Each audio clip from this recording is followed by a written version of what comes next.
Mhm. I mean, if we're gonna say that this stuff is theater, then I want you to consider that father that was holding his daughter's hand while she was dying, folks.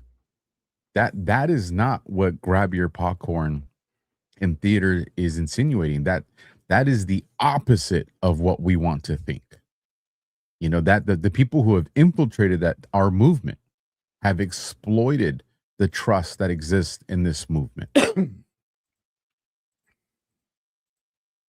So Well, there was I actually a forgot comment I made today. I forgot to add us to YouTube. Oh, I got in trouble with the boss lady. is that why he jumped in? He's like, you had one job. You had one. Listen, you give me too many directions and I mess things up. You can always ask me. I can. He's like, you had one job, man. One job. Well, for those that are joining on YouTube, you haven't missed a whole lot yet. Just to recap, Pirate Guy Dan Crenshaw's out. Crockett's out. I think he said Paxton went to a runoff. Paxton's going to a runoff, which hopefully he will win. And I wanted to comment on what you're commenting on before we get into ads, because I do think that this is an important topic, and I want to actually bring up a post today. So one of the big accounts that are associated with Q, someone who's been Q, Julian's Rum, came out and put this post out. And I got nothing against Julian's Rum. I don't know the guy. I've never collaborated with him, but he said, I voted for Trump, but I won't be voting again. Many young conservatives feel the same way. We're sick of this shit. Like, I get it, right? I get it. But this is my comment, okay? I see it like this. There is what people believe something was versus what it actually is. Many in the Q community absolutely have a cult mentality that absorbed nonsense and conspiracy fillers to fill the gaps of silence. And this is in reply to Jordan Say they're talking about people talk about Q as a cult. I said, our job as Anons is to filter out the nonsense versus fact and present it the best way that we understand it. Many forgot the Socratic method and just became followers of whoever said things that made them feel good. As things begin to unfold, the deviation from what they believed versus what that reality of what is will be a hard pill to swallow. That's a paradigm shift that is difficult to transition mentally. The end is not for everybody. I wish everyone the best on this. But see, this is the truth, is that people have this idea of what it was all about, or what it was. Like you were just saying, is, people think it's a movie, that it's all scripted, it's pantomime, that we're just going through the motions, that it's already said and done. That's not the truth. That is an injection into the Q community that became cult-like, that took over, that influencers propagated and echo chambered over and over and over and over and over again. Well, all of us other ones that lost our audiences because they didn't want to hear it because it didn't make them feel good, like I did, we're sitting there talking about the real battle, the real story, what's actually happening and going on, trying to do it from a strict factual basis and understanding the world. And so, when I see people like this kind of ejecting themselves out of the community and saying, oh, F Trump and all this stuff, good riddance. Get out of here. You know what? Because that's one less person, one less mouthpiece that is disrupting what's actually happening, the real information from going out there. At least that's the way I look at it. Got to filter the water before you drink it, unless you want to get a virus. And like I said, no, I have no problem. Like, I don't know the guy. I have no problem against him. But I'm just saying is he feels that way because he doesn't understand the worldview. He doesn't understand what's happening in the world. I do got issue with it, man. I don't got issue with him personally. Maybe I do. I don't know. Maybe I do. Well, up until this point, I didn't. He follows me. I follow him. But here's the thing, man. If your lack of understanding of the political window of what's going on, that like people like him and like us, like we have to be very careful with things that we put out as, hey, this is the way it is. Distributing things as absolute fact, because there's a lot of people that are listening. And that's why we got to be very clear when it's like, hey, this is an assessment, this is an opinion, this is an analysis, right? Because there are people that are going to make very important decisions based off that.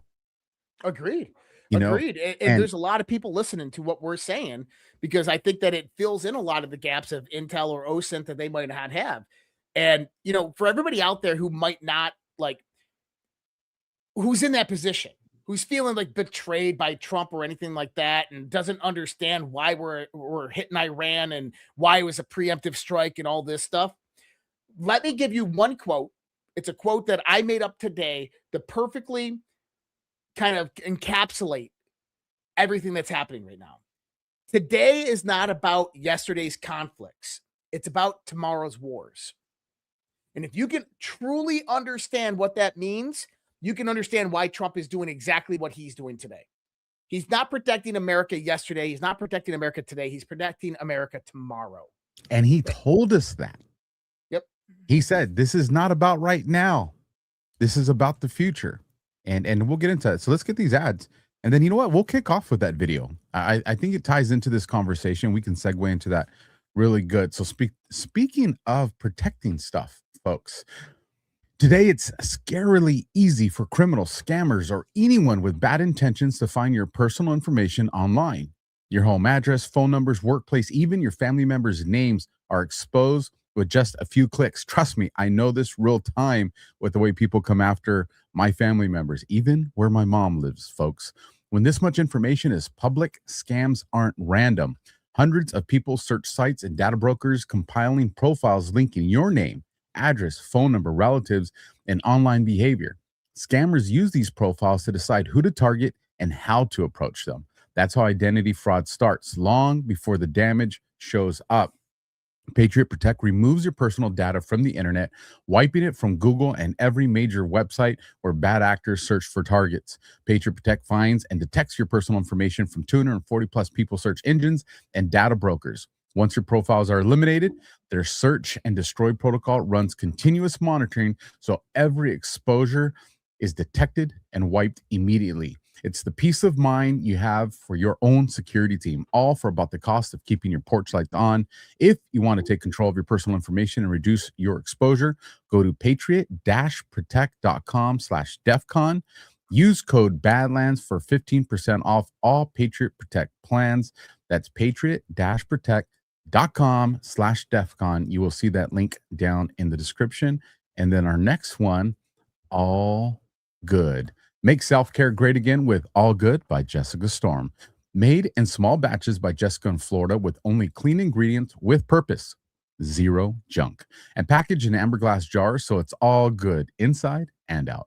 Start with a lightweight Pure Whip tallow for all over hydration. Tighten up with a no-tox smoothing serum. Treat your hair with game-changing tallow hair mask and finish with the Tamed Hair Serum for tallow beard balm to control and style.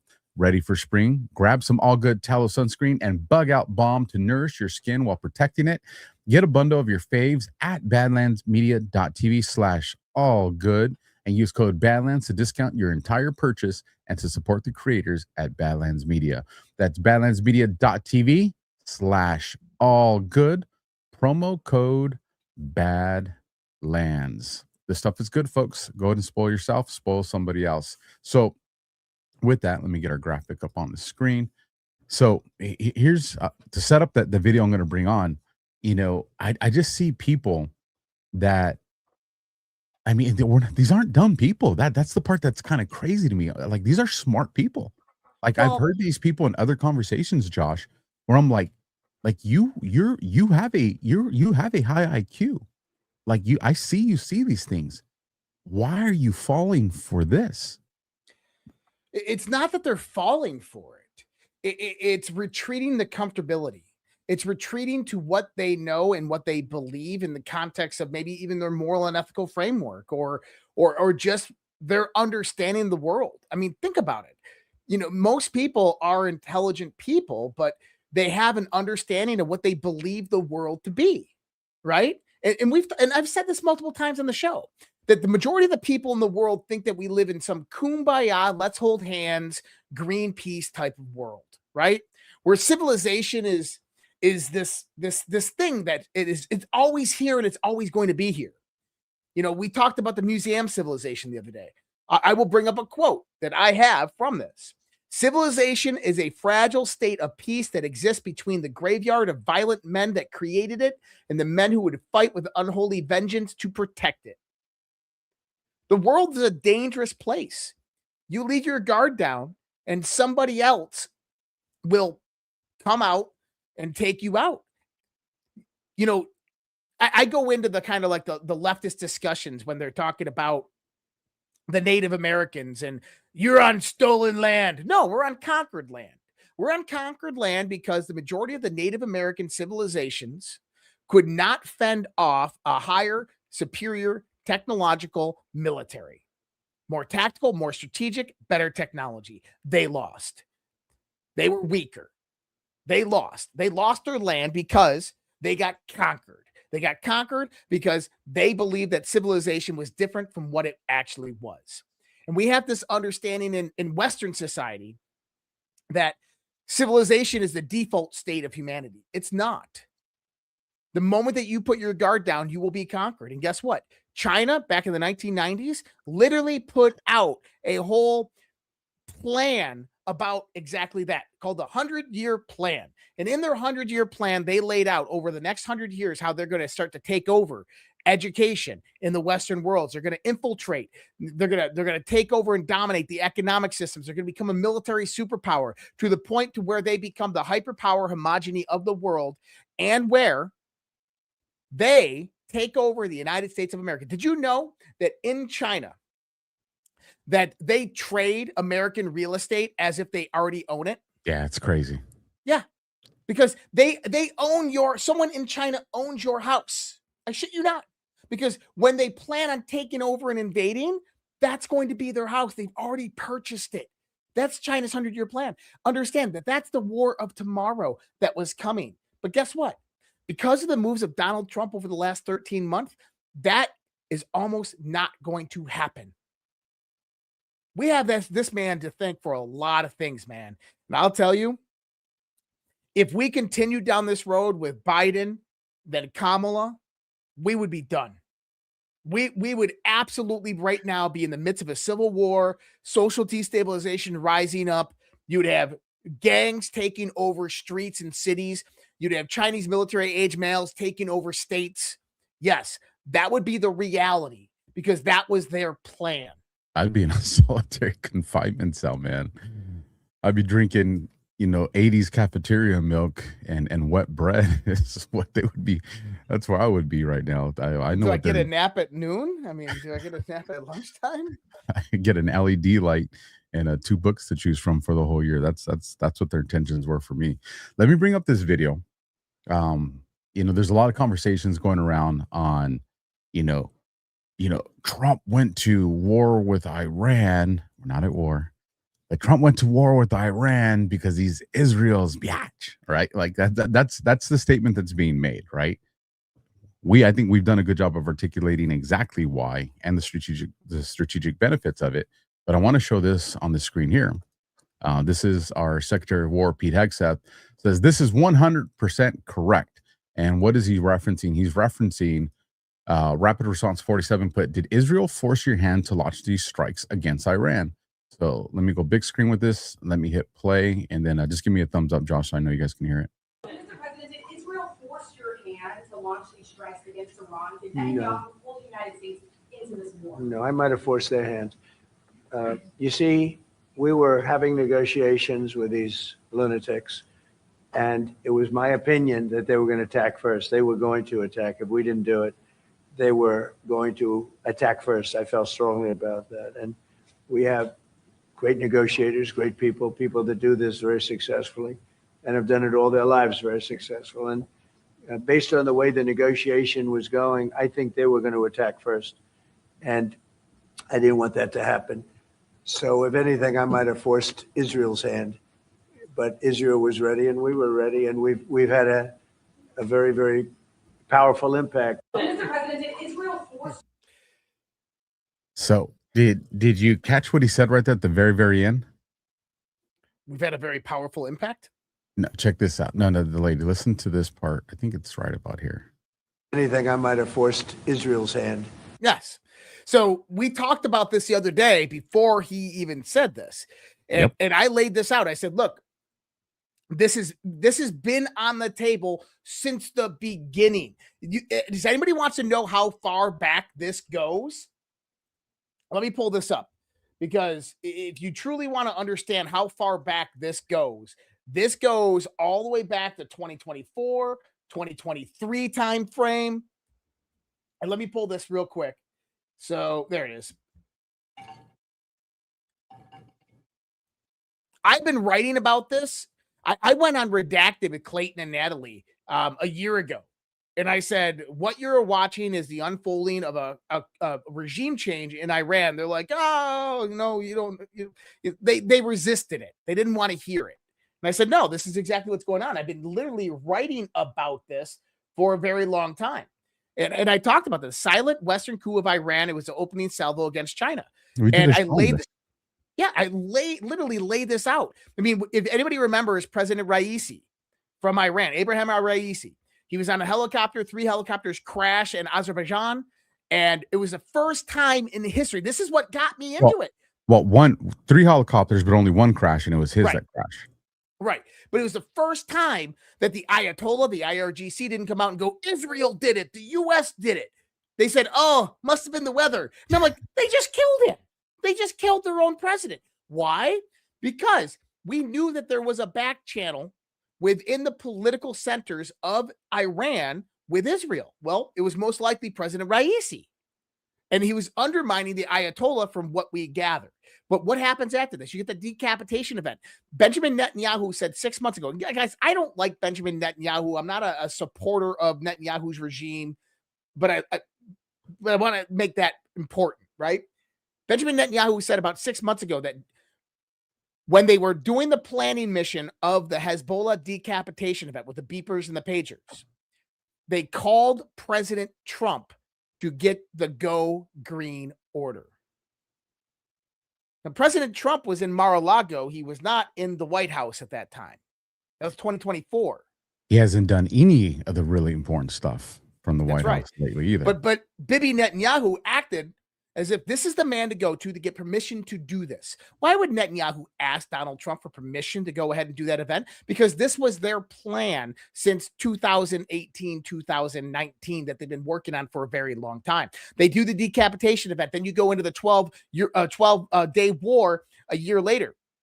And the 12-day war, guess what? That was only meant to be 12 days. Why?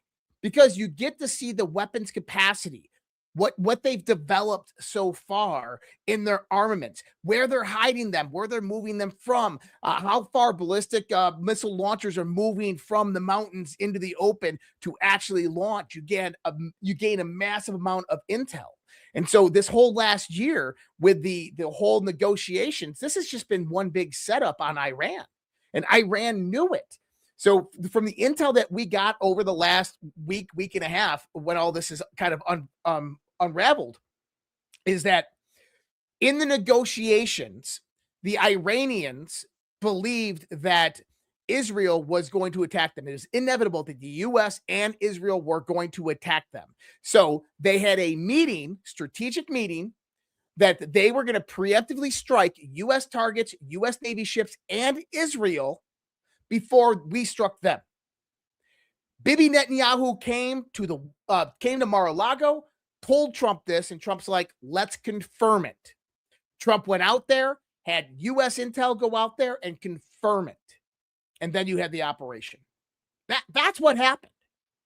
And so, you get these Democrat senators coming out there like, oh my God, Trump's lying. There was no intelligence of a preemptive. Yes, there was. Absolutely, there was. Because Iran realized that, oh shit, they're not, because the demands that the Trump administration was giving to Iran?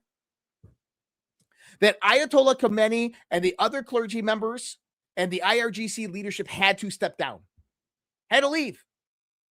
And they had certain people that they wanted to take into those positions, and he would not give up power. I was watching, he's funny. Greg Gutfeld. Okay. On Fox, because I wanted to see what that side of the narrative's like. It was it was interesting because they had another gentleman on there that I won't bring up. But one of the things that they were talking about is they go, Trump even killed the guy that was a president like 10 years ago. Oh, so he actually survived. Oh, okay. Well, Well, it came out today that he actually survived. But so they come out and they're like, why do you kill a dude that was like president 10 years ago? And I was like, listen, these conversations are making their way even into things like Gutfield. Shout out to oh man, it disappeared. Teminzi, that rated the stream. Appreciate that, man. Welcome to everybody that's here. Welcome to the Badlands family. But you know, people are they're picking up these things. I'm like, why would Trump and them bomb a dude that like he was a president 10 years ago? Well, there's a good reason why they would take out Ahmadinejad. And that's because he's completely anti-West. He's anti-Israel. And if you look at in the context of you're going to take out the whole command and control structure of the IRGC and the theocracy, who's going to replace them? Well, Ahmadinejad then becomes as one of these people who potentially replaces them. And Trump talked about it today. I'll look and see if I have the soundbite because I think I did bookmark it. But they asked him, well, who do you want to take over? It almost sounded like I got the clip. Okay, find the clip. I'll just kind of summarize what it is because I was cracking up when I was watching it. Because like, well, who do you want to take over? He's like, well, we had an idea for these guys, but then those guys, they're all dead now. So then we had an idea for then these guys, but then all those guys are dead now too. He's just like, he goes, we don't really know. I don't think we're gonna even know. Here it is. All right, fire off. Someone in mind right now, because you said all the people you did have in mind have been taken out. What do you think? Well, most of the people we had in mind are dead. So, you know, we had some in mind from that group that is dead. And now we have another group. They may be dead also, based on reports. So I guess you have a third wave coming in. Pretty soon we're not going to know anybody. But we have, I mean, Venezuela was so incredible because we did the attack. He goes into Venezuela after this, but soon you're not going to know anybody. And I think that that's a sign of things to come because today, what did we find out? He threw a punch at the globalists right there. Mm-hmm. He said, and we've talked about this, about, you know, even the grassroots organizations, everything's been infiltrated, everything's been compromised. That's what he's talking about. He's telling them, we got them all. Yeah. Like your holdovers, your stay behinds, we've got them all. Then he rug pulled Reza Pahlavi, the Prince of Persia, the son of the Shah, which is just an MI6 and Mossad plant right there. So, but today we learned that Ayatollah Ali Khomeini's son, Moshtaba Khomeini, actually survived. Now, remember we talked about on one of the Sundays, unintended circumstances, the things that we did not want to happen. This is one of those unintended circumstances. This is very, very, so it's bad if it goes bad, okay? And what I mean by that is this man just lost his father and his mother, his sister, his brother-in-law, his nieces, his nephews, his wife, all within a matter of days. Vengeance. Unholy vengeance there. And so this man is going to try to throw everything he has at Israel and the United States. Actually, though, I saw a take on it that was actually pretty genius. And they said, actually, this is probably the best situation that could happen. Because what this is going to do is it's going to cause the Trump administration and Israel to fully decimate the IRGC command and control in all armaments. And this is, remember we talked about this Sunday? I said, look, I think that Trump's going to take the diplomatic route. I said that. I said, I think Trump's going to take the diplomatic route. I said, but if they do, it's going to be a decapitation of the IRGC and of Khomeini. And then the U.S. military is only going to go for precision strategic strikes. Remember we said this? The strategic precision strikes are going to go to all the ballistic missile facilities, hypersonic missile facilities, going to take out all their naval assets. Why? Because when you do the decapitation event, you're going to have a vacuum of power that comes in.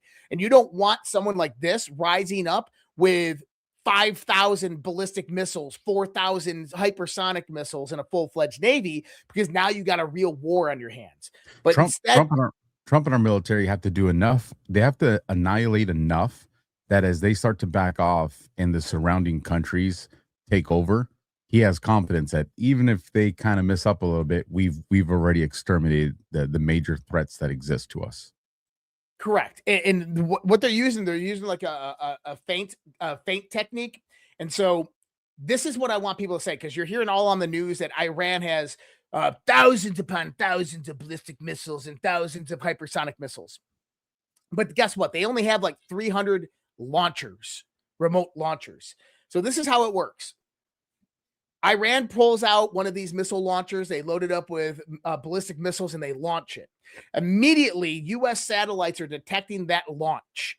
They're pinpointing on that location. They're seeing that it's a heavy diesel truck that gets 10 miles, 8 miles to the gallon. They know the fuel tank capacity of that truck is maybe 200 miles.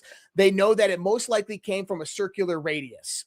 Now what they do is they go back to sat footage, they rewind it, and they watch where this truck came from, and they find a region in the mountain area. They hit it with a satellite LiDAR. They do deep penetrating LiDAR into that mountain. They find a facility. They set a B-2 over top. They drop a bomb. Bunker buster goes in, destroys hundreds of ballistic missiles. This means that every time, and this is exactly what we're seeing, by the way, every time that Iran launches a wave of ballistic missiles, the next 12 hours, you have strategic bombers that come in and destroy ballistic missile facilities and these launchers. Why is that happening? Because for every one missile that Iran launches, they're losing hundreds.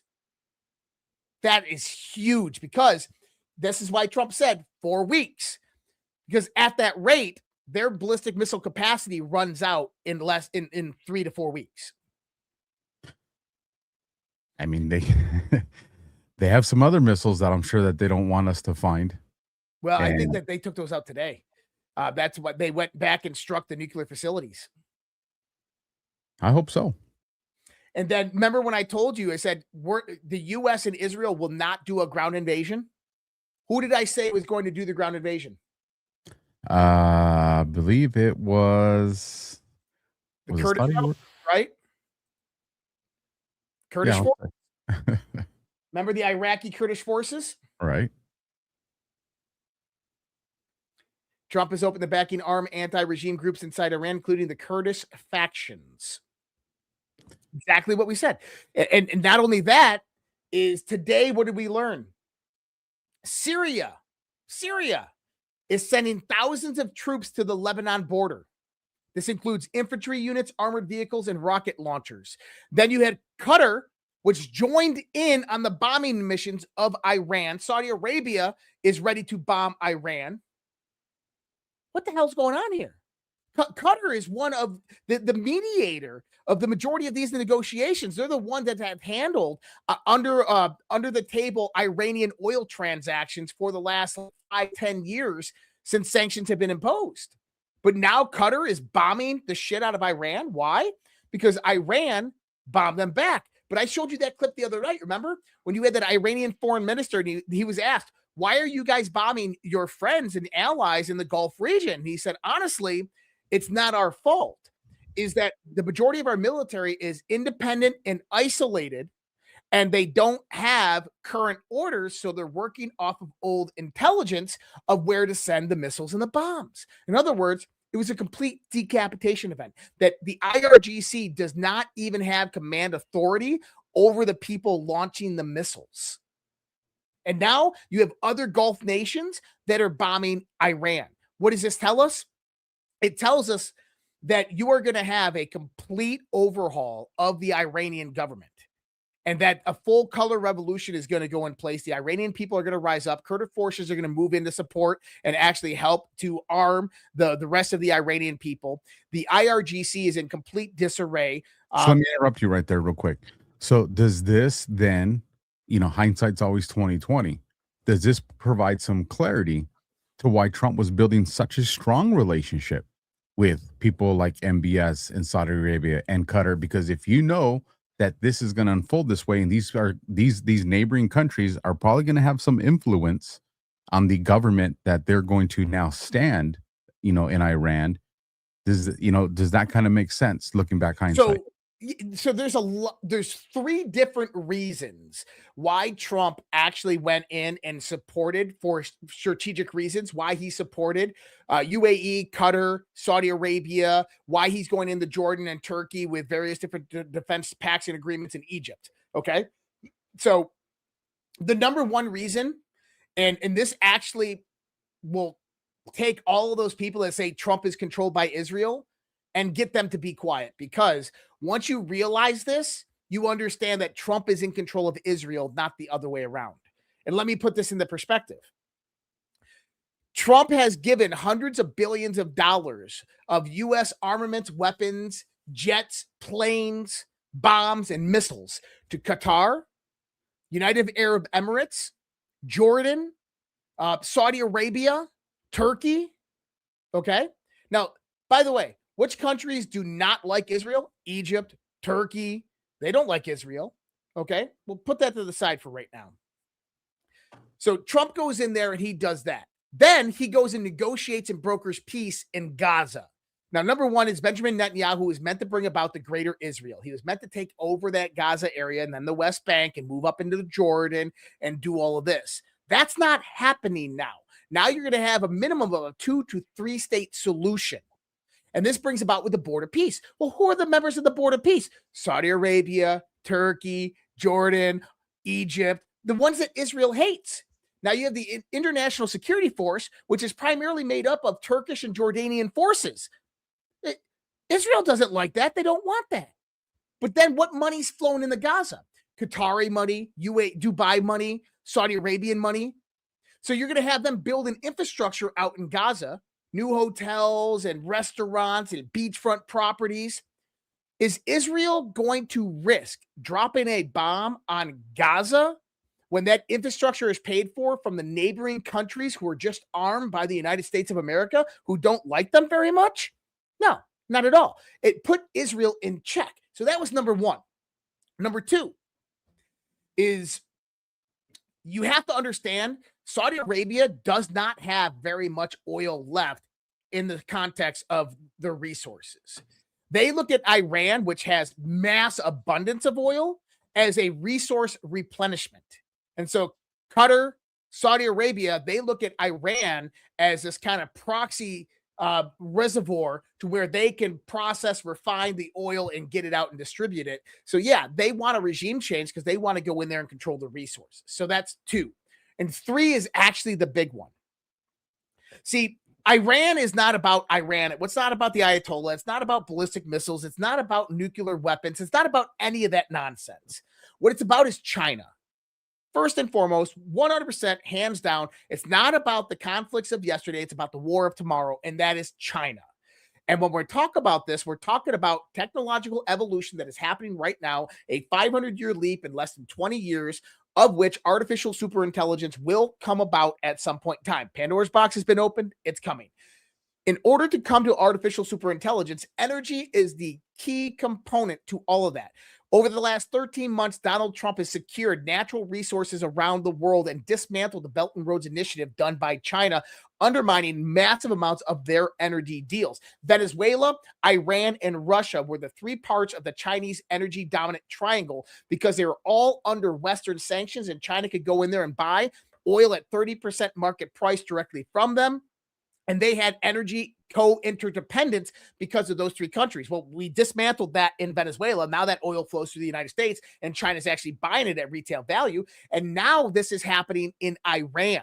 And China is not happy about this because that forces them with Russia. But Russia is a variable player in kind of the multipolar world framework.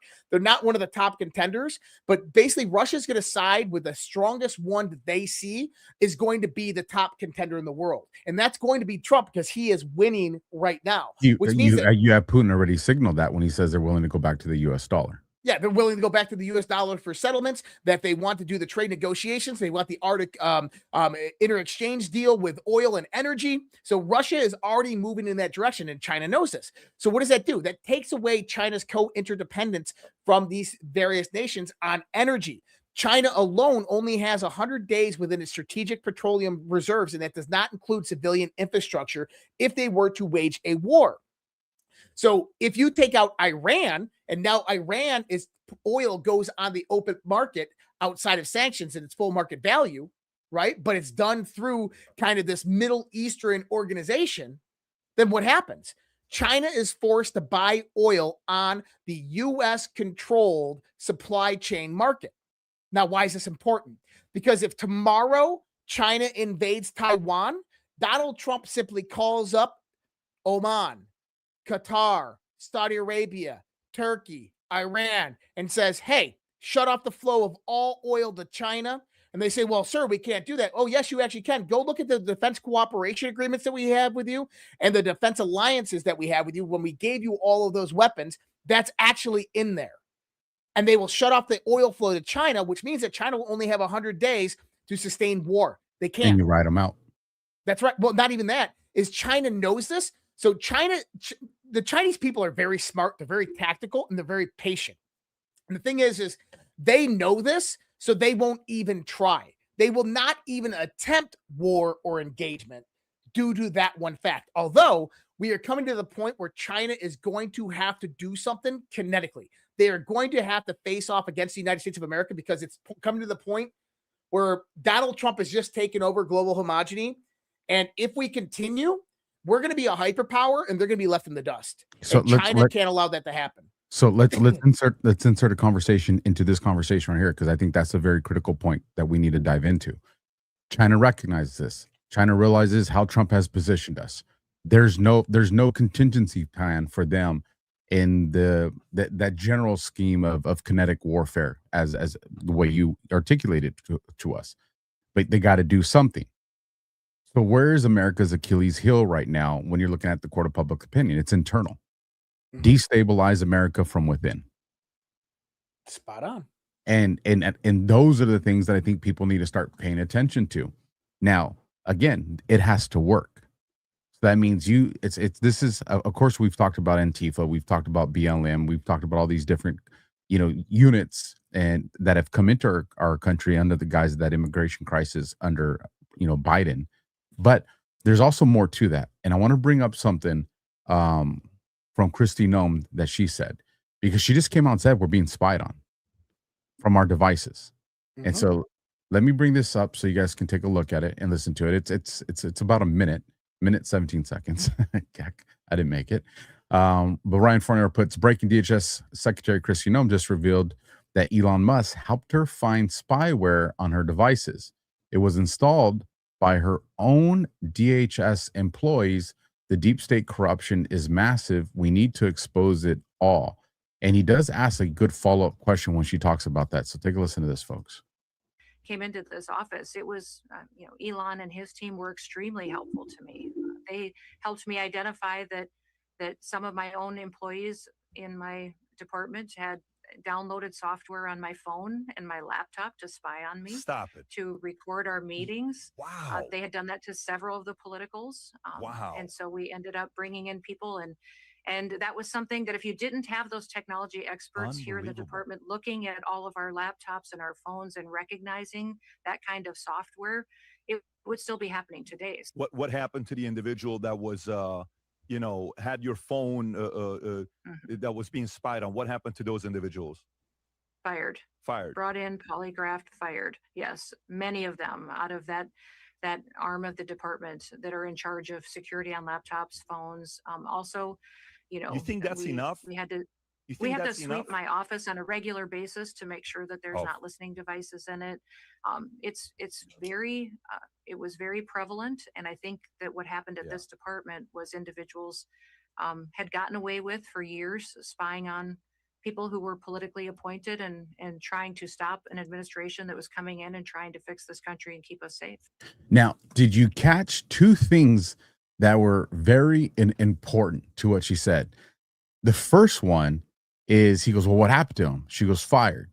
They were brought in and we polygraphed them. Yep. They didn't just get asked the question, did you do this or not? They got asked a series of questions to pinpoint this operation of where it came from. And you notice none of those people were ever prosecuted publicly. You don't know their names. Which goes into, we don't know their names. I'm glad you said that. because Patrick Bet David says, well, do you think that's enough? Which is a great question. And she dodges it. She does not answer it. She goes right into, well, we have to constantly, we got to run these things on our rooms. We got to do this. She doesn't answer it. Why? Because it's an active investigation. This is why we don't know the names. Because during that polygraph, that gave them more intel that they need. Why? Because this goes into, again, that China conversation. To destabilize us from inside, they got to know the operational plans and what we plan on doing, whether it's DHS, HSI, whatever the case may be, RFK with Maha, in order to break down these operations that are being successful. Because you got to remember, what's the narrative that the opposing force is pushing right now? That we're not being healthy. We're not doing the borders. They're all sticking to the script. It goes back to like what the guys from Iran, while it's an accident, they're firing this because they're just going off old orders. That's the same thing happening right now internally in the United States. These groups like Antifa, BLM, these color revolutionaries, they're cut off.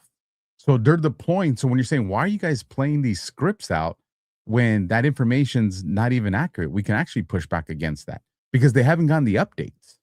Because these things, like we're seeing here with Christy Nome, they're getting caught. Go ahead. Yeah, well, so kind of a historical context for this. I mean, Dianne Feinstein, a senator for a very long time, 30 years, her driver was a Chinese spy, indicted. Eric Swalwell slept with Fang Fang, a Chinese spy. The assistant deputy governor of New York, Chinese spy. Over the course of the last 5 years, there's been 5 different Chinese under the ground police stations found in San Francisco and New York City. What do I mean? They're literal Chinese police officers in Chinatowns operating and going out there and hunting down people, descendants of the Chinese Communist Party, arresting them, killing them, detaining them, and bringing them back to China. On top of that, do you remember during the UN summit last year, when they found the 100,000 cellular phone cyber device outside of the UN headquarters? China, they found another one 3 times larger in New Jersey, right outside of a military base. China, guess what? There's a lot more. There's hundreds, if not thousands of these spread across the United States of America. They are absolutely spying and trying to get as much intel as humanly possible. Not only that, is if you had hundreds of thousands, if not millions, of Chinese military age males that came over that southern border that are pre-positioned in the United States of America for the one event that, if it ever did happen, that they can take over power and control. And they're operating with these same factions that we're talking about right here. One of the things that scares me the most is the takedown of actually the Sinaloa and the CJNG cartels. The reason being is because if you remember what happened, if you go back to 2008, 2010, 2012, the Sinaloa cartel ran a bloodbath of an operation, absolutely wiping out the Bloods and the Crips and the Mafia and all these low-level street drug dealers throughout every major city in the United States of America to become the top dog, the top prey in the drug distribution industry in the United States of America. They killed their way to the top. What happens when that is decimated and destroyed? You get a power vacuum. Well, who fills that power vacuum? If you don't have something pre-positioned, if you don't have something pre-positioned, the next mob is going to be the Chinese mafia, which operates directly in the United States. It's a recipe for disaster, man. Yeah. But that's why we think outside the box. We think years down the road strategically instead of like, man, this makes me feel bad right now. I gotta look at my feelings because Trump hurt him today. Here's the thing, man. And I get it, and I get it. A lot of people probably get some shit tomorrow. Probably don't like the delivery on it. But at the end of the day, if you're gonna take a position that we don't know what's going on, well, then don't give advice that's critical. Right. If you're going to give advice that's critical, not, hey, go do further research. That stuff, no matter where the ball lands, that's fine. But if you're going to give people definitive advice and you don't know what's going on, that's dangerous.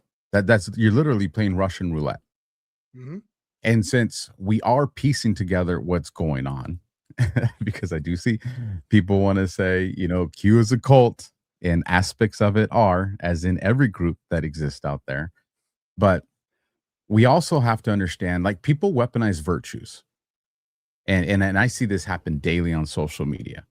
Like, for instance, these virtual town halls that we call spaces, right? Well, we're conservatives, so everybody should have a voice. And most people would be like, well, that's true. That sounds, correct. That, we support free speech, except we're in a war. And we're not dealing with people that want to have fair and honest debates, that want to be transparent. We're dealing with people that they're going in there to push an agenda. And do you think that if you go into the other spaces where they're pushing this propaganda, do you think they're going to be fair with you? No, they're not. We've tried. They mute, they drop you, I because was going to say, everything's fun and games, and everybody's like, free speech. Yeah, everybody's got a voice, until you get into an X space and they're like, shut up, mute him, get him out of here. Get him out of here. He's destroying our agenda and our narrative. And so, so, he's crushing it. and I think that's the part that needs to, but here's the thing, that mentality expands beyond just Twitter. That mentality expands into the realm of podcasting, Substacks, alt media, whatever you want, where it's, well, if people want to feel this way, we should allow them to feel this way. No, not if it's going to be detrimental to things that are unfolding. For instance, I was having a conversation with someone that I like very much. Do we all understand? I think, well, I won't say all, but I would say the vast majority of us agree that our elections are compromised. Yes. I think that. Now, do we see Trump and them trying to make maneuvers to get us into a position where they are transparent? They're trying. It should have happened already, but it hasn't. But we see them trying to make moves, and timing is everything because of the court of public opinion. So the question is, and people say this, well, how did Trump win in 2024? How did he win in 2016? And we can have those conversations here in just a second. But people say, well, if he won, it must not be compromised. There's more to it than that. But then people will approach me with the argument of, well, if our elections are compromised, then why are we going to vote? Well, here's the easiest way to answer that. Because if you don't show up to vote and you think elections are compromised, they're going to cast your vote anyways. Now you just can't help us figure out the fraud because you don't know. So there's that aspect. 2, there is such a thing as outdoing the algorithm. That is technically possible. Now, I think they're making the adjustments for that. And I think that's why, too big to rig, I don't think that applies no more. I think the compromising of our elections has spread so far, and they've realized different ways where they could do a little here and a little here to subvert the fraud, because they know our weak spots. They know the Achilles heel of the Conservative Party now, that the only way to secure our next elections going into midterms and going into 2028 is to pass the laws that just need to be definitive. One day, paper ballots, voter ID, clean the rolls, like, the whole thing that we've all been talking about for a while. But we can't tell people not to vote. Even if you lack confidence in the elections, you cannot take the position of not voting. It's too dangerous. It's absolutely too dangerous. Now, we got to call for the fixing of our elections. We got to demand for the fixing of our elections, but we can never subscribe to the idea of we're not going to vote. And the reason being is because that idea only works if we have control of the elections. Yeah. I can answer those 2 questions. How did we win the 2016 election? Why were they going after Trump and Russia collusion in the first place? Because they knew that there was communications established between Russia and Trump, because Russia knew that if Hillary Clinton came in, a world war was about to break out. Putin was at ends with her. She was talking about putting up missile defense shields all throughout Poland and Ukraine. Putin actually left the nuclear proliferation treaty in 2016 due to the rhetoric directly coming from Hillary Clinton. So it was in Putin's best interest to make a deal with somebody close to Trump. Now, was there collusion or anything like that? No collusion. But what happened, and you can actually follow the info trail on this, is that there was a proxy node point for how the servers were stealing the elections in 2016. This proxy node point utilized servers in eastern Ukraine because they had close IP proximity to spoof Russian IP addresses. That place just happened to be a company called Burisma. And in Burisma, there was a server from a cybersecurity company called CrowdStrike, who was a DNC kind of operated government entity. Now, what happened on election night is around 9 p.m. our time, a team went in there. I don't know if they went in there physically or if they did it cyberly, and they shut that computer system down, which shut off the steal. And when it shut off the steal, if you remember that night, it was Trump and Hillary, and then all of a sudden Trump started taking off. And they said, well, we overwhelmed the voter roll. No, they shut down the cheating so that she couldn't win. And Putin is responsible for allowing Trump to legally win the election. Now, that's why they went so hard on the FISA warrants and all this stuff to see. We knew that there was some communication there, but nobody knows how that communication was made.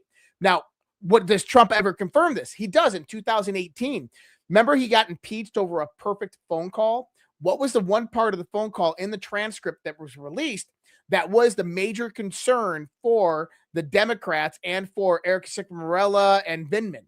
It was the part where Trump said, and Mr. Zelensky, do you have the server? You know the server, CrowdStrike, Burisma. I would like to have my DOJ take a look at it. That's the server that he's talking about. So now how did he win the 2024 election? That story has actually been told more recently. So they discovered the rerouting of all of this through Serbian servers. General Flynn, Patrick Byrne, and a few other people, they went to Mar-a-Lago. They met with Susie Wiles about a week before the election. And they showed Susie Wiles all of the evidence, and she didn't believe it. And she said, I'm going to call in one of my big data guys to come and take a look at it. They called in Elon Musk. Elon Musk says, I don't want to look at the data. I don't want you to give me the data. Just upload it directly in the Grok. Grok analyzed the data, came back and said, yes, they are stealing elections. Once that was done, Trump was notified. And then a few calls were made. And on 3 days before election night, U.S. Cyber Command, shit you not, U.S. Cyber Command melted the servers in Serbia. And they didn't know if it worked or not until election day when Trump won. Somebody in the chat keeps saying, Alpha, are you petting a dog? What? I don't have a dog. I don't even know that. Why? Does it sound like there's a... Well, no, dogs don't purr. That would be a cat, man. Actually, that sounded like a pigeon, bro. Like, I don't know what, yeah, I don't know what that... Pigeon eating McDonald's fries. Like a damn pigeon. But no, I don't have a dog. Wish I had a dog. I miss my lab. But this squirrel, yeah, distraction it is. So they're saying you're being distracted. No, it's because I was looking for something that I wanted to pull up, and I wanted to grab it because, you know, I'm being spicy tonight, and I want to be even more spicy. But I didn't want to interrupt your thought, so I apologize on that. No, you're good. All right. Now I'm distracted. Squirrel.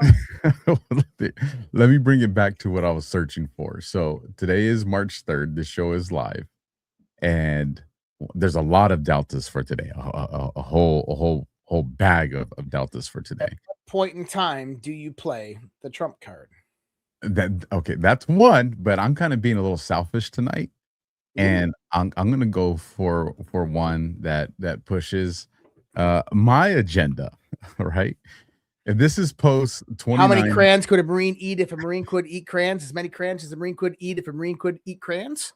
I'm not even going to try that, bro. Like, I'm not even.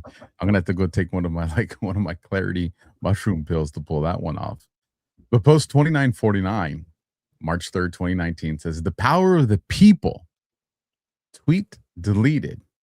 You'd be like, all right, what's the big deal of that? Well, if we go back to yesterday, March 2nd. Oh, I love this. Thomas Massey put out a poll. Do you, the American people, think Congress should debate the objectives of war with Iran and vote on whether to wage war so the mission for our military is defined? And he started getting his ass kicked in the poll. Mm-hmm. So then he deletes the tweet. And the reason he deletes the tweet, ended this poll 1 hour in as the accounts from Cyprus and Europe tried to hijack it again. Elon Musk, can we have a feature to limit X poll interactions to users in the United States? Power of the people. Tweet deleted. Power of the people. His posts got overwhelmed. Now, when the polls go in his direction, he posts them all the time. And when you go through those polls, there's a shitload of bots in there, and he never complains. But now that this poll didn't go in the direction that he likes, he deletes the tweet. And he deletes the tweet because of the power of the people. That's a good one. I like that. I was smiling on this one. I was gonna save it for my show on Monday, but I was like, nah, man, we're on fire tonight. Like I gotta go find this one because I gotta deploy it on DEFCON. So, anyways, there you guys have it. For all you Massey Sims in the audience, I know someone's gonna call and wake up CanCon. They'll be like, did you see this? I'm just putting it out there, but I give it back to you, brother. Thank you for letting me share. No, go right ahead. I mean, you have March 3rd, 2936. At what stage in the game do you play the trump card? Let me ask you this. What is the trump card? Man, there's a lot of takes on this. And is the trump card, well, first let me say this. Do I believe the trump card is isolated to one move? I don't think so. I don't think so. You know, there are games where you deploy a card more than once. And, you know, so I think the trump card, man, I feel like I'm committing to something right now that's just going to blow up in my face later. One of the things that I think the trump card is at the end of this, and I think we're probably going to see this sometime between now and midterms. This is one of the trump cards, just to be very clear, folks. I think that when we see that Congress does not pass the SAVE Act, I think people are going to go into panic mode, as they should. You have Crockett tonight. I don't know if you guys are seeing. I have my alert thing going. Guess what she's saying right now, Josh? Elections are rigged. Election fraud. So you're going to have this interesting scenario where you're going to have everybody saying election fraud, Democrats, election fraud. They stole my primary. They stole this. And Trump's going to be able to say, we could have fixed this if you guys would have did the SAVE Act, and you didn't. And I'm about to federalize elections. Well, he can do certain executive orders, but federalizing elections is kind of that's a constitutional violation of the 10th Amendment. The states have control over the election, but he can dictate how elections are operated through executive order if there's a national emergency declared, which I do believe. Because what I believe the trump card is. Let me land it here, because I think that's what he's going to do. He's going to declare a national emergency. And I think if we rewind the clock all the way back to his first administration, what did he do? He made elections part of our infrastructure. What is he saying right now? Venezuela, elections. China, elections.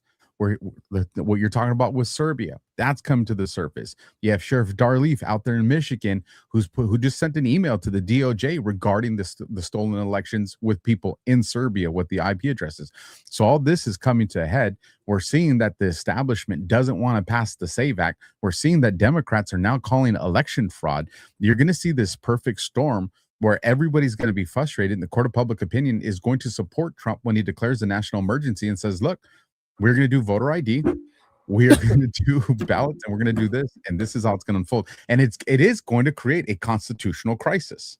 So let me give you my version of this. And this actually goes at two deltas for today. 2922 and 2923. Zoom in a little bit, my old ass. Yep. March Madness incoming. What does this say? March Madness incoming, D-class coming. What's the trump card? D-class. This is what I think is about to happen. So I like looking at moves and counter moves. I like looking at game theory. I like kind of analyzing the whole scope of the board of what all players and actors are doing and try to determine what occurs next. And obviously, you and I have been pretty damn accurate on that. When the Trump administration came in, one of the things they did under the table without telling anybody is they went into Puerto Rico and they seized election voting machines, Dominion voting machines, and they had them analyzed. This was done through DNI Tulsi Gabbard through an operation that she was running. What did they find? They found that, yes, the Dominion voting machines were absolutely compromised in the election, and election fraud was done through them. This prompted the intelligence to be brought back up about Fulton County, which led to the raid at Fulton County, Georgia, which they went out and got all the ballots. And who was there? DNI Tulsi Gabbard. Now, this is the director of national intelligence. Why is she there at an FBI raid? Because that intelligence that they were gathering, why the FBI was raiding it, dealt with a matter of national security and foreign interest.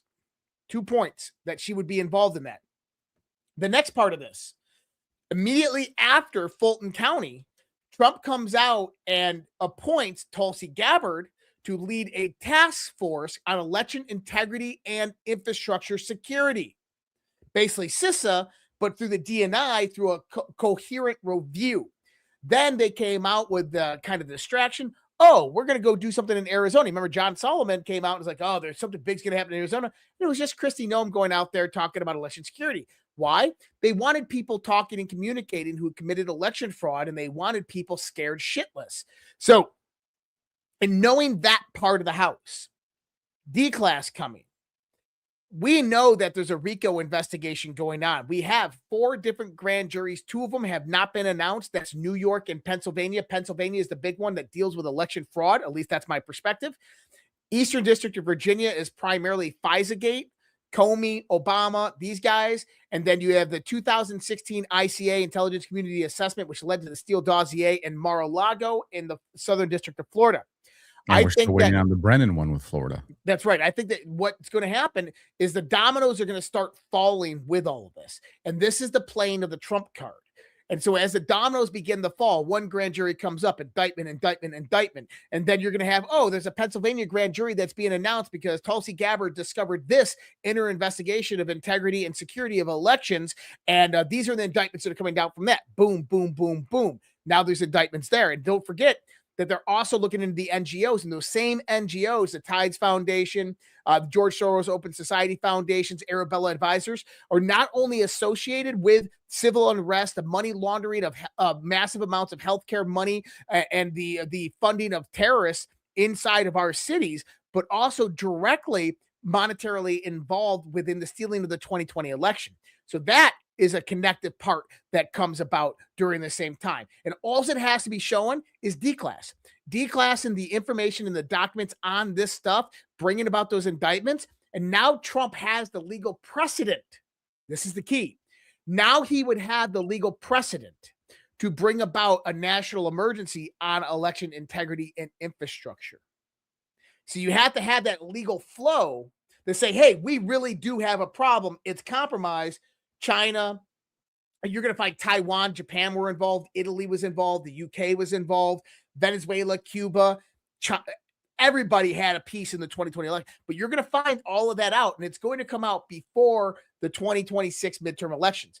And when that does come out, then it's going to lead to the national emergency on election integrity and infrastructure, of which I think that they'll probably remove certain machines. There'll have to be a recertification event of all the election machines, which will limit the amount of machines that can actually be utilized. There'll have to be an election overseer at elections that will test the facility to ensure that there's no network connectivity on voting machines, that there will be some type of representative there to have eyes on the person that is going to be certified by the DHS or by the DNI, that's going to have to watch the handing off of digital media like thumb drives and stuff like that. Something of that nature, to where there is a complete custodianship of the election information on election day and before election day.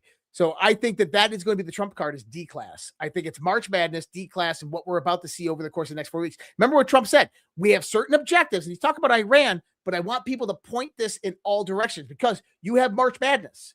He said, we have various objectives that we want to accomplish. They'll be done in 4 weeks. That's the legal pathway, and I agree with you. And I think what I'm describing more is the court of public opinion which is going to allow him to fulfill that legal pathway that you're putting out there. There's a reason that the frustration is being put into the American people. There's a reason that the mechanism of how this works is being exposed. There's a reason he didn't just come out and solve all the problems. We had to know how the mechanism works. Mm-hmm. And that is what we're seeing right now. You know, to that, while you were speaking, one of the deltas from today, I wanted to bring this up because I just feel like it's in line with this timeline. I think it was Q After Hours. It might have been DEFCON of last week, where we had one of the posts that came up that did the countdown. Remember, it was like 21, 20, 19, 18, and then it stops at 18 because it doesn't give a 17. Well, when you go to this one from today, we are getting closer to all zeros. How is that possible? Close proximity, you know, and I think this does feed into the March Madness concept of what's coming. You know, we just had the Hillary Clinton and the Bill Clinton stuff. That's out in the open. That was By the way, I got a comment on that. Fire off. Well, do you remember on the show, or maybe it was after the show? It was after the show. You and I had a discussion about Bill and Hillary. And I said there's two plausible scenarios that happen when they get disposed. Either A, they come out and say, we got information on Donald Trump and they try to take them down. Or I said, B, they come out and say that there's no mention of Donald Trump. We never heard anything about Donald Trump. We never saw anything with Donald Trump. He's an angel. And I said, if it was B, then that means that my theory, and this is my theory, guys, do not hate me for this, but this is my theory because I kind of understand Donald Trump. I don't know, at least this is how I see it. He's not going to prosecute former presidents. Bill Clinton, Obama, they're not going to get prosecuted. And so what has he been saying over the last few months? I like Bill Clinton. We've been good friends for a long time. I said, there's your indication. And what did Bill Clinton say the other day? I want to get this off my chest because for the record, that Donald Trump never had anything to do with Jeffrey Epstein. He was never on the island. I'd never seen him. He came out and stood up for Donald Trump in the deposition, which tells us they're talking, they flipped, and they're not going to get prosecuted. I think they are going to get prosecuted. I don't think they're going to get the. I will bet you money. I will bet you money. Steak and lobster, baby. Steak and lobster. Steak and lobster. Done. What I will say is they're not going to get the ultimate punishment that a lot of us want. I think because they are cooperating. I think they're going to, because here's the thing. This goes into, and I know people don't like this, and they'll probably be mad at both of us for this, but your Clintons and Obamas are not the top of the totem pole. They're not. Yeah. And the only way you get the people at the very top is somebody has to point the finger. You're not going to have records. You're not going to have wiretaps. The money's not going to come to them. These people have been in this institution of power. These are the 1% of the 1% of the 1% because they've done it for decades. Centuries. There's not going to be receipts that take you to the ultimate people. There's not. They don't operate that way. The only way you take down the actual top is you have to have people willing to say, they did it, they told me to do it, and that's it. And the only way you get that information is if people like Obama and Bill and Hillary talk, which means I think they will have consequence. I just don't think they're going to get the ultimate consequence we want. But they're also going to be the ones that identify that final structure of what we identify as the elite. Right. And if everybody remembers at Carter's funeral, Obama sat next to Trump and they exchanged words. The lip reader said, Trump looked at Obama and said, we need to talk. We should have a meeting. And Obama's like, yes, I agree. And he's like, I'll have my people reach out to your people. And Obama's like, okay. Now, why is that interesting? Because recently, D-class, Obama, so you have Laura Trump out there talking about Donald Trump has a speech all ready for UFO disclosure, right? A week later, Obama's on a podcast, and the podcaster asks him about aliens. He says they're real, and then retracts his statement a day later. Then Trump comes out and says he got that from classified information, which confirms that Trump is confirming what Obama said came from classified information. That is a really indirect way of saying aliens exist, okay? Now, this means that Trump then comes out and says, I'm going to have to save him and declass the files. Now, this is where things start to get really freaking weird, Alpha. So we were talking about this the other night, the Black Vault, right? The Black Vault had millions upon millions of UFO files, declassed, leaked, all these, maybe some fake ones too. The night of the announcement that Trump was going to do UFO declass, somebody hacked into all of their servers, their backup servers, and deleted 3.8 million files. Now, why would someone do that? My thoughts are that if you had documents that you were going to keep classified, and maybe they're sitting on his server because someone leaked them, but now you're going to declass other documents, will actually validate those ones that you're not releasing. There's your national security threat. Delete them. We're putting this out there. But then something weirder happened. Two-star General McCaslin, who's the former head of Wright-Patterson Air Force Base and oversaw the Air Force Research Laboratory, who was known as one of the three wise men of overseeing the UFO projects in the Air Force, 68 years old, goes for a stroll outside of his, he went for a jog outside of his house and is missing. Not only is missing, the FBI has joined in the search because this guy was mentioned in emails, in the WikiLeaks emails between Tom DeLonge and John Podesta, to where Tom DeLonge was talking about, hey, I got this General McCaslin who I'm in contact with, and he's got the goods in the stuff, and he's telling me all of this stuff. So he's in the WikiLeaks emails. He retires like a year later. I wonder why. But then he's working in private industry. So he goes out for a jog the other day and disappears. Now, I don't know about you, but if this guy was read into SAP programs and he just disappears like that, that's a national security threat. It is. That China could have grabbed him, right? Someone could have grabbed him.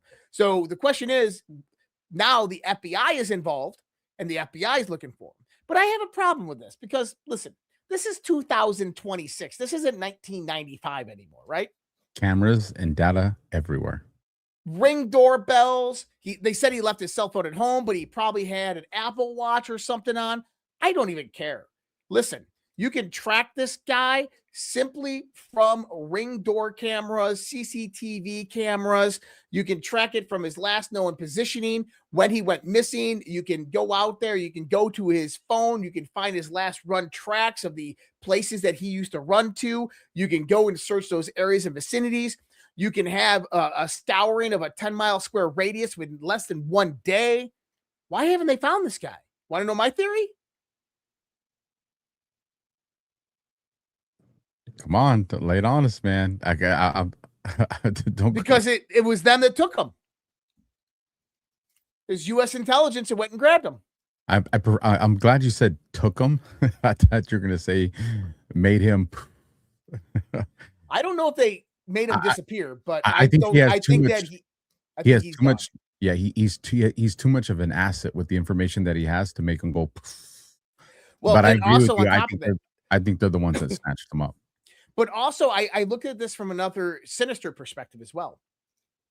And the way I look at it, this is that if you're about, listen, there's an agenda behind UFO declass, UFO extraterrestrial, all that declass.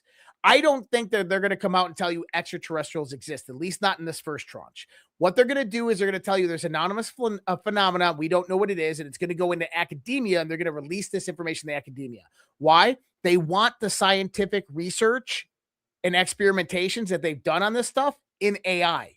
And this is the only way to get it out there. So I think that that is the main reason behind this. And then people like McCaslin, they throw a fork in the wrench of all of this. They can disrupt the narrative that's at play. If the government comes out and says, oh, we have no existence of extraterrestrials and none of this stuff, but we have this technology that we found here, might have been an ancient civilization, we don't know, or whatnot. McCaslin becomes this guy that can throw a fork or wrench in their agenda. So yeah, it's pertinent that they start removing people from the board. And guess what? 3 weeks ago, we had some physicist who was dealing with fusion power just simply disappear, killed. Something's going on here. And didn't Trump and them take over that company or something like that? I think it was a different company they took over. Was it like there? I know there was you're thinking. There was a tie to that somehow, because I remember somebody was trying to bash on him. I said, no, it's not that, but there was a tie. It wasn't it didn't look No, like no, that was actually a few weeks before that. That was a physicist that actually worked for the company that Trump's the truth. yes, that's the one I'm Yes, thinking. yeah, but just 2 weeks ago, another one was killed. Jesus. Or they're all in Valhalla. Because that's And what some of my you know what's also love interesting? to tell Between me. like 2006 to 2015, hundreds of microbiologists around the world were killed. All suicides too, right? They getting rid of the bad ones, or are No, they it was getting rid right of the good before, ones? you know, it was, I think it was because of all the pandemic stuff. But I actually have a website out there. It's not active anymore. I'll try to get it active. It's called the WTF study, what the fuck study. And this is something that I did during COVID. And what I started analyzing was the amount of important people in the world that actually died of COVID. And when you start to look at this, it's very eerie because COVID becomes this selective mechanism that starts killing off world leaders, people in positions of power and money and wealth that die of quote unquote COVID. Yeah. Doesn't know who did it, but definitely talk about it. Guys. So we already talked about that one. You at what stage in the game do you play the trump card? You already addressed that one. The other one that I liked, and we kind of talked about that one too a little bit. Full scale attack, March Madness, prepare. That was 2942. I'm trying to see if there's any other one that we haven't kind of already talked about. It has context as well. Roger that. Mass distribution of message creates the need to correct. No. I'm flying through these real quick to see if any pop out at us. Well, I think the March 9th one is actually pretty symbolic because if we remember the White House post about a week ago, and remember I told you it was 17 days later is March 9th, and then you had the post that says that nothing can stop what is coming, nothing, rig for red, and the post was the Trump black the red background. So it was posted on February 20th. 17 days from February 20th is March 9th. It was the Trump it says tap here. When you tap there, it went Trump black and red, and that's rig for red. But if nothing can stop what's coming, nothing. But then when we start to get in the next week, there's some really interesting deltas. Delta March 9th, post 3010. It's about the oh yeah, I can bring these up. I love this because these two side by side actually tell a little story.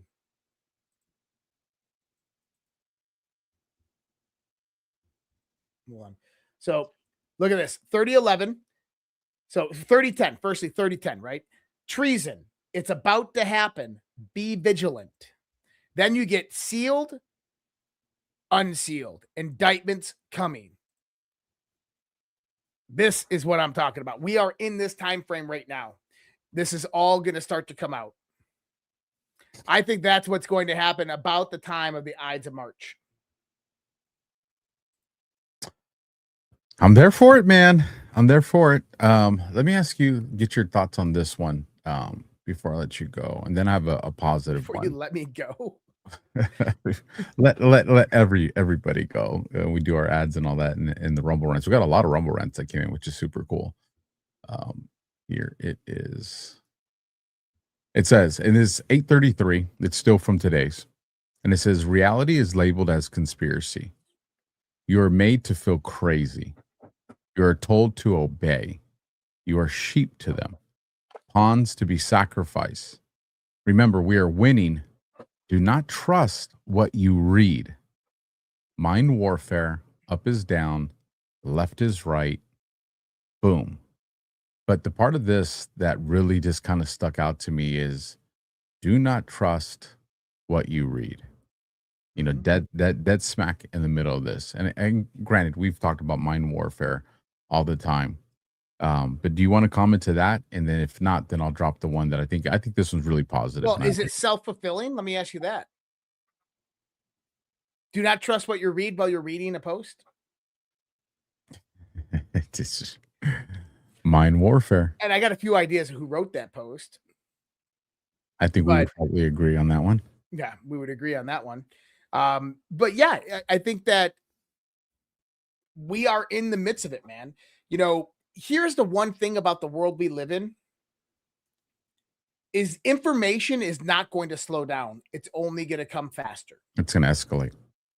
And so as more and more information overloads your sensory organs, it is going to become more difficult to make discernment of fact versus not fact. And this is why the Socratic method, what we've learned from the Q drops and decoding Q, is so critically important to keep up with the information flow so we don't get information overload. And here's the positive one. And then we can jump into the Rumble rants after that. I really do like this one. Let me bring it up so you guys can all see it a little bit better. This is post 828, again from today, March 3rd. Stay together. Be strong. Get organized. Be heard. Fight the censorship. You, the people, have all the power. You simply forgot how to play. And I want to come back to that part. Together, you are invincible. They want you divided. They want you silenced. Make noise. We are with you. Make it rain. Now, I want to go back to the part where it says, you simply forgot how to play. And I think this is a very important statement right now. And I think one of the reasons it's a very important statement, we're going to get people mad at us with this, is so we've seen it in the chat all night. A lot of people, they're all dead. We're just watching a movie. It's game over. This is what I think they meant, right? Future proofs past on this one is, how did we get, when Trump delegitimized mainstream media, created that vacuum of power, instituted the boards, so this way they couldn't fulfill that vacuum with something else, like we talked about earlier in the show, and they decentralized information. What was one of the main things that we did? How did we play at that point? You researched and verified everything. You trusted nothing. You went out there and you dug and you dug and you dug. And I think when they're saying you simply forgot how to play, is, I think, and people are gonna be like, why would you say that? You guys are podcasters. I think the community has made a grave error on replacing mainstream media with alt media and podcasters. And granted, a lot of us are in here for the right reasons, but there are a lot of us that are here for the wrong reasons. And when it says you forgot how to play, well, then I think it's time for us to evaluate, how did we play when we first got into this war? And if we're not doing that anymore, why aren't we doing that anymore? Did we just rebrand the Matrix? I think people got apathetic. I think people got sick and tired of the system. When you go through the system so much, you realize that it's unwinnable. You can't win. And that we luckily had a person of power rise up into a position of power. And that's truly what saved us. But at the point in time, when I look back of my apathy of government, of the process of the world, it's you look at it as an inevitable thing that's going to happen. There's nothing that you can do as one single individual, no matter how much you study or research. If people aren't going to listen, then nothing can be done. And I think that's the big key. It's not only did we take over the idea of information, not only did we take over alternative media and then utilize the various different methodologies to understand the comms and the research, follow the breadcrumbs to bring the truth out to the surface, but people actually listened. And that was the most important part. Donald Trump not only told us that the news was fake, but he got people to listen to other people who were saying the same thing. I agree with you. Got a lot coming in right now. I'm gonna play our I know you did see this when you saw it on Q After Hours. If you guys haven't seen the new softest don't drink water, and if you got a potty, you might want to do that right now. Now, before you do that, I just want to make this announcement. The U.S. confirms it has struck and destroyed Iran's best submarine, the IRIS Farah. Decimated. Go ahead. All right, here we go. See you guys on the other side of this minute. Legend says, on St. Patrick's Day, a beard without oil is just a chin with ambition. But a beard with soft disclosure beard oil, that's true treasure. Spiced vanilla, naked, smooth as a leprechaun's getaway plan. Soft enough to impress your barber, bold enough to confuse a baby goat. And this boar bristle brush tames your beard like it holds the crown coin. Every bottle is American made, which means when you buy Soft Disclosure, you're supporting 6 American small businesses. That's not luck, that's capitalism with cheekbones. And while you're at it, try our mint green deodorant, because even legends need fresh pits. Soft Disclosure, go for gold. Visit softdisclosure.com and use promo code TINYBRIGHT for 15% off. These statements have not been evaluated by the FDA. Promo code does not apply to bottle discounts. Bro, AI is scary, That's dude. such a great ad. It's that one and Jay Truitt's mom are probably going to go down as my 2 favorites. But dude, it is AI. Dude, look, imagine AI in 2 years, bro. Unrecognizable from reality. Well, you know, that being said, do we think that the AI that's being released right now, that our Department of Defense and intelligence agencies are barely finding out about it with us? Or are we still going to operate off the concept that our military is probably 15 to 20 years ahead of us? And if that's the case, what the hell kind of AI do they have? Yep. No comment. No comment. With that, folks, we're going to get into the Rumble rants. So get them in while you can. And then I'll make sure to see if we have any super chats. And then we'll wrap it up with seeing if any boosts came in over there at badlandsmedia.tv. If you guys want to send us a boost, you can do that there as well. So like Kim K, start from the bottom. Now we're here. $20 from Wilson Akers. Josh, what's your thought on the Fed now? And will the bank's collapse happen? Great job, guys. One Eye Pirate out of there. Hashtag where we go one. We go all. I don't think the banks are going to collapse, Josh. What do you think? No, banks are going to collapse, and the Fed now is this for interbanking, so it doesn't really affect us too much. But I think that in the next 2 to 3 years, you're going to see a parallel system rise up, and it's going to introduce a new rail system that is going to be completely digital in nature, and that will move to an asset-backed digital currency that will actually reposition and revalue the dollar in the new economic model that's coming about with automation and AI. It's a conversation that I'll actually be having Friday night on my own show. So make sure you're subscribed over there on the Red Pill Project. Boom.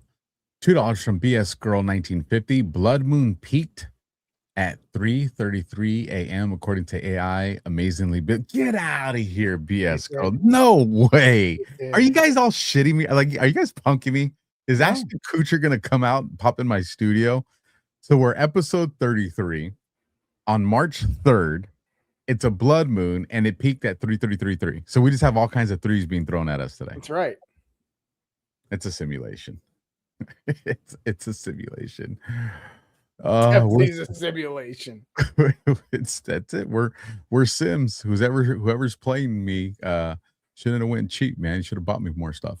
$5 from the new Prue. Americans in the Middle East who need consular assistance can call the U.S. Department of State at 24/7 at 1-202-501-4444. So again, if you're an American in the Middle East and you need to get a hold of the consular for assistance, you can call the U.S. Department of State 24/7 again at 1-202-501-4444. Thanks for the information, Pro. $20 coming in from K Gangly 223. Last time I gave cheap beer money. This is better beer money. Thank you guys for all your hours and dedication. Yeah, we're getting into the fancy beers tonight. Dollar for dollar, Babbage 3. This show is not on YouTube. It is now. It is now. My apologies. All right.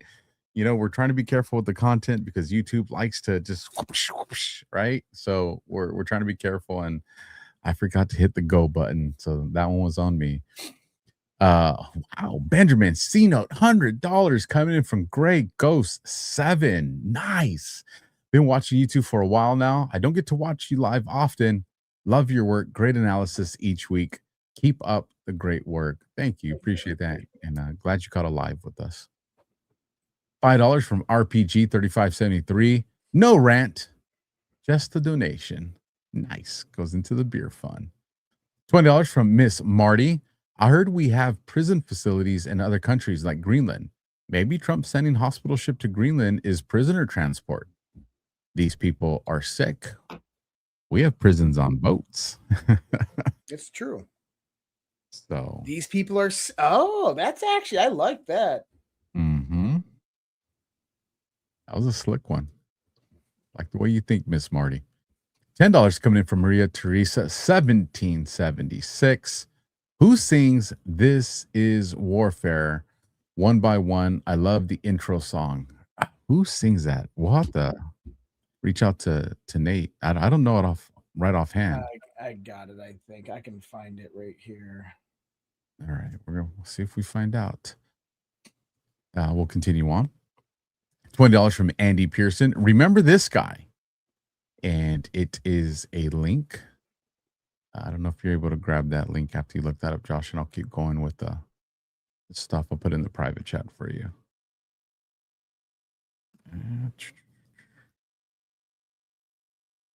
There it is when you get a chance. All right.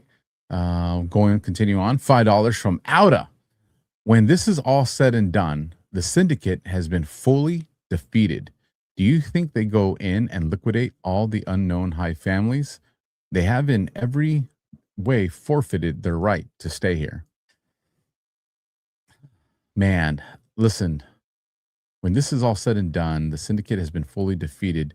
Do you think they go in and liquidate all the unknown high families? I mean, if they've been defeated, the only way I think you defeat these high families is termination. Right. I don't think that this is something you allow to continue. So, when we're talking, liquidate them, I think we're talking liquidate them. Like they're done. They're not going to run the chance of them lying in wait for another century to do this again 100 years from now. Righty. $1 from Rob Glynn. Trump told the Ayatollah, trust the plan because nothing can stop what is coming. Yeah, they got like 3 Ayatollahs in 48 hours. $5 from Glassman82.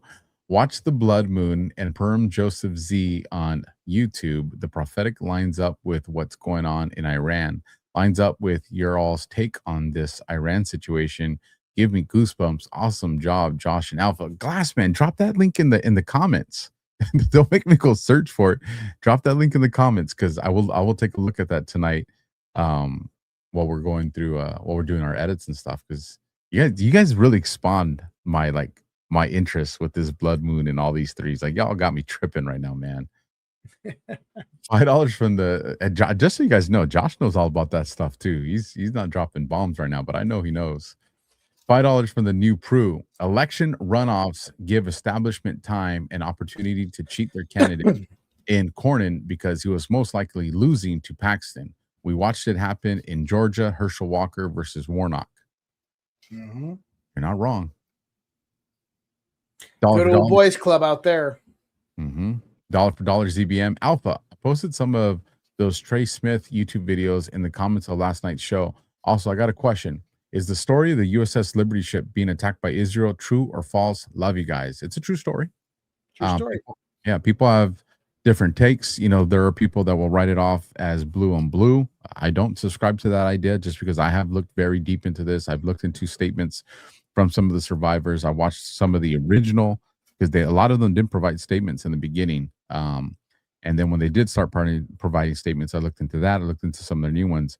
And one of the ones that was just, the nail in the coffin that I'm not buying the friendly fire was, 2 different strafing runs for napalm. Maybe one, not a second one. The level that you're coming in and as close as you're coming in to drop that napalm on that ship in the way it's described, you know exactly who you're dropping napalm on when you go in the second time. Yep. And they did. So let's continue on. $10 from All Broadway. I really enjoy this show and the different takes on what is happening in the world. In the grand scheme of it all, it follows Revelation. Anyway, great show. Wow. Well, maybe we're guided by God, divinely guided. Who knows? I like to think so, because I mean he'll crack the whip on me if I get. But I'll tell you one thing: I'll never, ever, ever call myself a prophet. I ain't playing with that, man. I ain't playing with that. Listen, I ain't trying to piss off the big boss, man. Nope. The big boss will let you know who those are. Mm-hmm. $20 from U.S. Advocate. Appreciate you two so much. Yes, I believe the military is way ahead, along with the Q team and Q+++. And I believe they were prepared for 2024 election and didn't need Patrick Byrne 3 days before. Or maybe he was part of it. I don't know. Maybe. And then the last Rumble rant, $20 from Josie Flanagan. Cheers. Thanks for spending your time researching and sharing.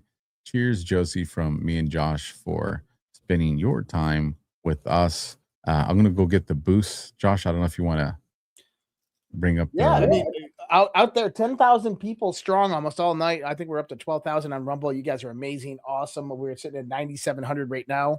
Man, you guys are freaking phenomenal. You know, it's like everybody could do, you know, if everybody wants us to stay on for another like 3 hours, if everybody in the 9,000 people out there all gave $1 in the Rumble rants, we would have to read every single one of them for the next 3 hours. I'm just saying. We would be a 20.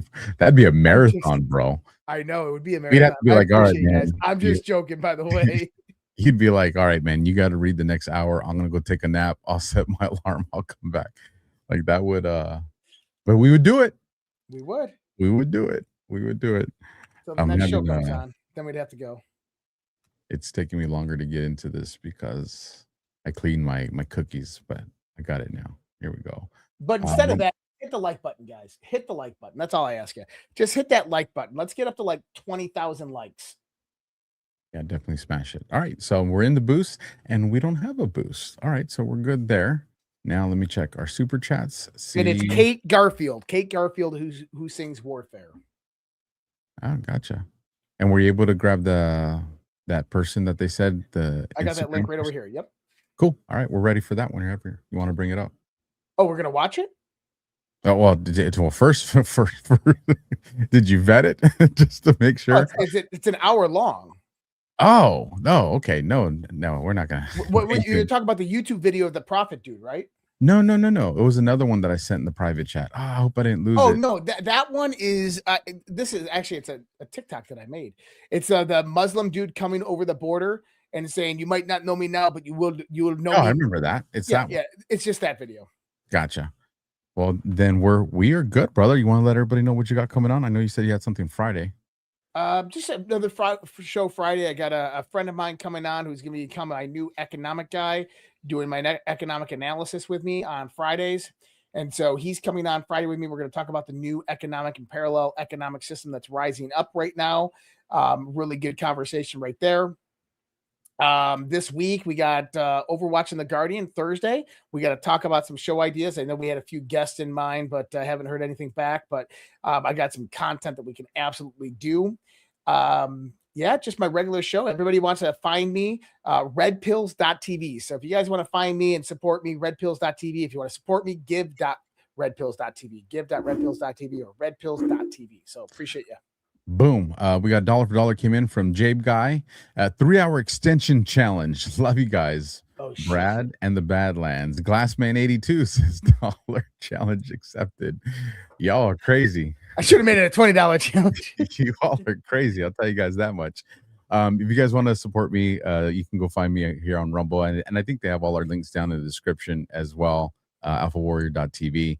I would say for all you folks that are on YouTube did take down the Just Alpha marathon show that I did last night. It was a solid show. The feedback on that was phenomenal. It was one of the largest audiences I've ever had on YouTube. They took it down, so that kind of hurt. But it's still up on Rumble. So if you guys want to see it, you can go see on Rumble. And I think there's a lot of good feedback. People like the content that we covered on there. And then the last one from the new Prue for $1. Go. So with that, do we have an exit video? If not, we are out of here, folks. I can come up with one. All right. Do we want the Great Awakening? What do we want? I think people like this one. How about let's do this one? 'cause Why don't we're you moving- debut one for us? Debut one for us. Well, I don't Yeah. have one of those ready, but I do Okay. have one. Let's do this one. This one will be good. All right, folks. Do us a solid. Smash the thumb, hit the heart, leave a comment. We'll catch you guys on the next one. God bless and Semper Fi. Cool, guys. Much love, respect. God bless. Take care. Have a great night. See you next time. And 3, 2,